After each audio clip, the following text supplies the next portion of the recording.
Let me teach you today how you can get increase automatically. क्योंकि मैं आपको सिखाना चाहता हूं कैसे आपकी जिंदगी में बढ़ोतरी अपने आप हो सकती है। Increase doesn't come by begging. बढ़ोतरी भीख मांग के नहीं आती। Increase doesn't come by pleading. बढ़ोतरी गिड़गिड़ा के नहीं आती। Okay? So many people are praying to God for increase. बहुत से लोग प्रार्थना करें परमेश्वर से कि बढ़ोतरी दे, But increase is the third level.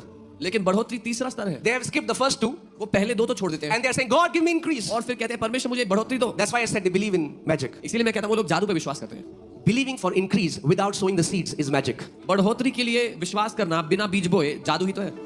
Oh God, give me increase. प्रभु मुझे बढ़ोतरी दे दो। God says, do you want increase? प्रभु कह रहा है बढ़ोतरी चाहिए, Then you need to plant my word in your heart. तो फिर मेरे वचन को अपने दिल में बोना होगा, And then you need to water it. उसको सींचना होगा। आप जानते हैं मसीहत की एक सबसे बड़ी दिक्कत क्या है आज? Can I just be candid? The greatest- and offend some people?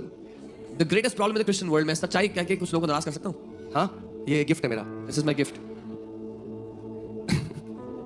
The problem is, समस्या ये है, we want to hear something new. हम कुछ नया सुनना चाहते हैं। कुछ मसालेदार. Oh, something spicy. मजा आ जाए एकदम चटका Oh, के it'll साथ. be tasty. वाह. Wow. कुछ नया सुनाओ. Tell me something new. Tell me some new revelation. कोई नया प्रकाशन बता दो। And that's why people get deceived. और ऐसे ही लोग धोखे में पड़ते हैं, Because they don't want the word. क्योंकि उनको वचन नहीं चाहिए। If you want increase, अगर आपको you बढ़ोतरी will चाहिए, have to hear the truth again and again and again and again and again and again and again till it becomes a part of you. तो आपको सच को बार-बार सुनना होगा जब तक वो आपका हिस्सा ना बन जाए। Those Christians who hear a new teaching every day have the worst fruits in their life. वो मसीह लोग जो हर रोज नई शिक्षा सुनते हैं, जिंदगी में सबसे खराब फल देखे उनके मैंने। They have swollen heads but empty pockets. उनके फूले हुए सितारे लेकिन खाली जेबें हैं। Swollen heads but tiny hearts. फूले हुए सितारे ज्ञान से लेकिन छोटे दिल हैं।